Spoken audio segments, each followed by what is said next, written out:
The media mic पे आपका स्वागत है। दोस्तों, देश में इस 24 के चुनाव से पहले एक मुद्दा उठकर आया, विपक्ष सवाल खड़े कर रहा है और लगातार मांग करते आ रहे हैं काफी टाइम से कि ईवीएम के बजाय बैलेट पेपर पर चुनाव कराए।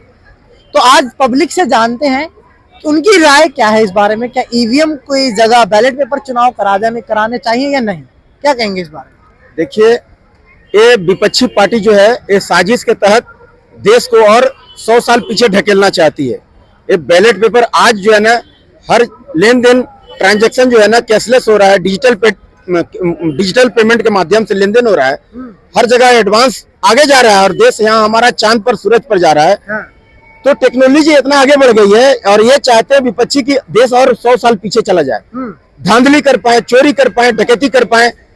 अरे वो जो बॉक्स होता है ना, उसको लूट पाए। उन लोग अगर नहीं लूट पाते हैं ना तो वो बॉक्स में क्या करते हैं, इंक डाल देते हैं, सारा वोट जो है खराब हो जाए। तो वो चाहते हैं फिर से वापस धांधली करने के लिए, दादागिरी करना चाहते हैं। लेकिन अब ये पॉसिबल नहीं है। ये मोदी की सरकार है, जो भी बदमाशी करेगा उसका कान मोड़ करके उसको ठीक कर दिया जाएगा। लेकिन विपक्ष कह रही है कि जो भी ईवीएम के थ्रू वोट डालते हैं वो सारे मोदी पर डाल रहे हैं, यहाँ पर धांधली हो रही है, इसी वजह से वो बैलेट पेपर की मांग कर रहे हैं। बोल तो रहा हूं ना कि वो हिटलर के तर्ज पे चल रहे हैं कि झूठ को तराश के बोलो, 100 बार बोलो झूठ को और तराश के बोलो, तरीके से बोलो। तो एक झूठ को अगर 100 बार झूठ बोलोगे ना, एक झूठ को अगर 100 बार बार बार वही झूठ को बोलोगे तो झूठ नहीं रहती है, वो सच में कन्वर्ट हो जाती है। यहाँ का आवाम को मूर्ख बनाने की कोशिश की जा रही है, जो कि अब पॉसिबल नहीं है। ये मोदी राज है। मोदी राज में जो भी विपक्षी इस तरह का काम करेगा, भ्रष्टाचारी करेगा, चोरी करेगा, या बेईमानी से या बेतरीका से या गलत तरीके से अगर वोट लेकर के और जीतने की कोशिश करेगा तो ऐसा पॉसिबल नहीं है। तो आपको लगता है कि ईवीएम सही है? बिल्कुल 110%, 1000% सही है। कोई मतलब उसमें कोई दाग ही नहीं है कोई उसको। और रह गया सवाल मोदी सरकार, मोदी 24 कैरेट हमारा खारा सोना है नरेंद्र मोदी साहब। उनको कोई नहीं हिला सकता। उनको पता है कि मोदी सरकार को हम टक्कर नहीं दे पाएंगे। मोदी जी है जो हमारा जो खारा सोना मोदी जी है, उनको कोई भी उनका मुकाबला में कोई भी जो है ना टक्कर में खड़ा होने वाला नहीं है। तो इनको पता है कि हमारा वजूद अब कुछ नहीं रहा। क्यों? ये जानते हैं कि हम सनातनियों को, यहाँ का हिंदुओं को, यहाँ का देशवासियों के मुंह पर थूक करके, उनको मार करके, उनको परेशान करके, और हम जो है ये वोट उनका ले लेंगे और उनको 5 साल की तरह मदारी की तरह नचाएंगे। हाँ जी। पूरा विपक्ष एक जिस तरह से अपना गठबंधन बनाने में लग रहा है, आपको लगता है कि मोदी के सामने काफी बड़ी चुनौती है? कुछ नहीं, 0/0, कोई नहीं है टक्कर में मोदी के सामने में। कोई मोदी सरकार, मोदी जी के सामने में कोई टक्कर में नहीं है। मोदी जी ऐसा ऐसा काम कर दिए देश के लिए कि मैंने कोई उनका टक्कर ही नहीं है। 370 खेल में हटा दिए, राम मंदिर खेल में बना करके दे दिए। मोदी जी ने बनाया? बिल्कुल अरे एक मिनट मैं बोल रहा हूँ। बिल्कुल मोदी जी ने बनाया है। कैसे बनाया? बता रहा हूँ, I will explain you, just listen to me. देखिए, सुप्रीम कोर्ट में कि ये राम मंदिर का केस को लटकाया जा रहा था। एक कपिल सिब्बल जी बोलते थे कि राम मंदिर का केस जो है अभी मत खुलवाओ, अगर ये खुल गया तो आने वाला चुनाव प्रभावित होगा। ठीक है ना? उसके बाद में राम मंदिर को जो है ना बार बार पेच फंसाया जा रहा था। मोदी जी अगर सुप्रीम कोर्ट में जाते नहीं, वहां मुआयना नहीं करते, कहाँ पेच फंस रहा है उसको दुरुस्त नहीं करते, जो बदमाशी कर रहा है उसका कान नहीं मोड़ते, जहां जहां तेल डालना है, जहां जहां मोबिल डालना है, जहां जहां ग्रीस डालना है वो नहीं डालते, राजनीतिक तरीके से नहीं करते, राम मंदिर जो है ना मिलने से रहा था भाई।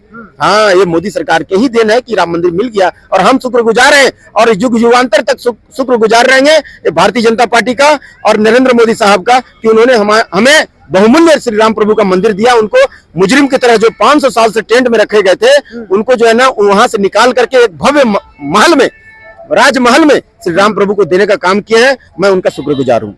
क्या कहते हैं, ईवीएम से चुनाव कराया जाए या फिर बैलेट पेपर? जिस तरह से विपक्षी पार्टी कहती है कि बैलेट पेपर से चुनाव कराने की मांग कर रहे हैं, ईवीएम पे लगातार आरोप लगा रहे हैं कि ये मोदी को वोट जाता है, इसमें कुछ ना कुछ गड़बड़ी है। देखो, बैलेट पेपर है ईवीएम। हिमाचल में सरकार उनकी आई, कर्नाटक में ये उनकी आई, तेलंगाना में उनकी आई। तो जहां उनकी सरकार आती है तब तो ईवीएम पे सवाल नहीं उठते। वही ना, विपक्षियों का क्या है पता है? मोदी जी का मोरल डाउन करो। विपक्षियों को मैं एक सलाह सूचन, मेरे तरफ से संदेश है कि आपने शोले मूवी का डायलॉग तो सुना होगा। माँ बोलती थी बच्चे को, बच्चा सो जा वरना गब्बर सिंह आएगा, ऐसा माँ बोलती थी। तो why you are portraying Modi ji as a negative role? हाँ। मोदी जी तो देश की आन बान शान है, हिंदुस्तान के जीवित कोहिनूर है। तो आप इतना डरते क्यों हो? अपने कृत्रिम कोहिनूर को तो अंग्रेज चुरा के ले गए, ये जीवित कोहिनूर को तो जिंदा दिली से काम करने दो ना। तो मोदी जी के बारे में जितने शब्द बोले ना वो कम पड़ जाएंगे। वो युग पुरुष है, पॉलिटिक्स के सबसे बड़े जानकार, चाणक्य है, वोट बैंक के कन्वर्जन है। तो मोदी जी जितने हिंदू पर्व ने इतनी तो योजना लाई दी, इसलिए तो कल मांझी, मीरा मांझी के यहाँ चाय पीने गए थे, चाय पे चर्चा करने थोड़े गए थे ना। तो उज्ज्वला आपको नहीं लगता कि राहुल गांधी को देखा देखी मोदी जी ये कर रहे हैं?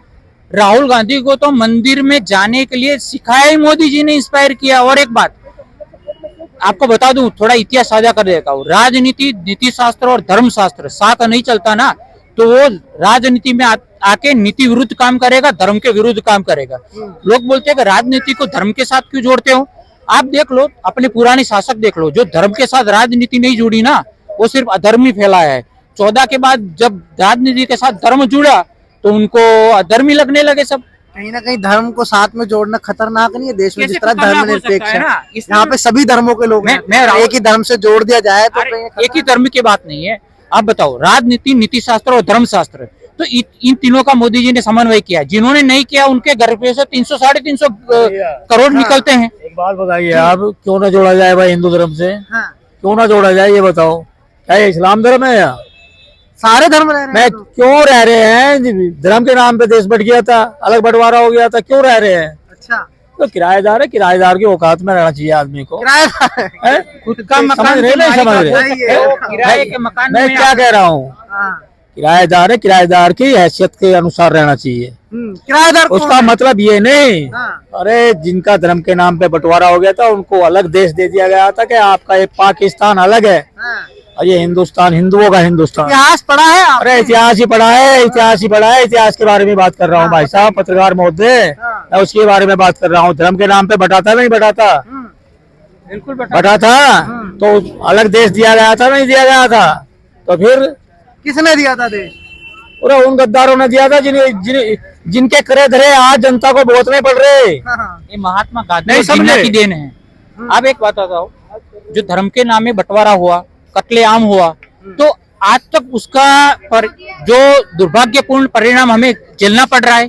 पीएको में देख लो, तो अच्छा हो 370 धारा ला दिए, मतलब हटा दिए। तो ये सब मोदी जी ने किया है कि नहीं किया? तो जब 14 के बाद लोगों को लग रहा है कि माइनॉरिटी थ्रेट में आ गई है, तो 70 साल कांग्रेस थी तब माइनॉरिटी थ्रेट में नहीं थी। और धर्म और राजनीति और धर्म एक साथ ही चलना चाहिए। जहां जिस कंट्रीज में नहीं चला ना, उसका कंट्रीज का तो बेड़ा घर कर दिया। 70 साल में कांग्रेस ने बेड़ा घर कर दिया, तो मोदी जी 9 साल में क्या जादू छड़ी घुमा देंगे तो हो जाएगा ना? टाइम तो लगेगा। क्या कहते हो बाबा, ईवीएम पे होना चाहिए बैलेट पेपर पे? नहीं, बैलेट पेपर होना चाहिए। बैलेट पेपर पे होना ईवीएम पर सारा आपको नहीं, अब मैं आपको बताऊं, आपके हाँ। पास गाड़ी है, सॉरी यू डोंट माइंड, मैं टैक्सी ड्राइवर हूँ, मैं पूरी दुनिया के घुमाता हूँ। ये जो है ना, ये उस पर बैलेट पेपर होना चाहिए। इसमें अमित शाह जैसे पेट्रोल डलाते हो ना, 20% फास्ट होता है। हाँ। अशोका होटल के पास 2 होटल से दोनों सील हो गए थे 20%। जहाँ 5% फास्ट होता है वो नहीं, जहाँ 20% पता लग जाता है। आज जो पेट्रोल है 10% होगा, 5% नहीं, 20% पर। अशोका होटल के जाके पूछ लेना, 20% फास्ट था, दोनों सील हो गए थे। आप खुले दोनों होटल। क्या लगता है 2024 में क्यों लाना चाहिए? हैं? नमस्कार। 2024 में, हाँ। 2024 में हमें तो कांग्रेस ही आना चाहिए। कांग्रेस आनी चाहिए। और क्या नाम है, और ये यहाँ केजरीवाल आना चाहिए दिल्ली में। दिल्ली में केजरीवाल और 24 में कांग्रेस आनी चाहिए। जी। जवाब देंगे। क्या चाहिए, ईवीएम से कराना चाहिए चुनाव या फिर बैलेट पेपर से? ईवीएम से, ईवीएम से ही होता है, कांग्रेस के टाइम से ही होता है। हाँ, लेकिन आरोप लगा रहे कि ईवीएम इस बार ईवीएम अपने मतलब कुछ ना कुछ गड़बड़ी कर रहे हैं, तभी बीजेपी खिसियानी बिल्ली खंबा नोचे, खिसियानी बिल्ली खंबा नोचे। जब ये जीतते हैं तो ईवीएम सही है, हाँ। जब बीजेपी जीतती है तो ईवीएम हाईजैक हो गई है। इन्होंने नहीं जीते 4-5 स्टेट, हाँ। तब इन्होंने एक बार भी आवाज नहीं उठाई। अब ये ईवीएम, ये अरे भैया ये जो मर्जी कर ले, इनका सुपड़ा साफ है। मोदी जी ही आएंगे 24 में, लाल किले में झंडा फहराएंगे 15 अगस्त को। क्यों पड़े हो चक्कर में? कोई नहीं है टक्कर में। साडा मोदी बल्ले बल्ले, बाकी सारे थल्ले थल्ले।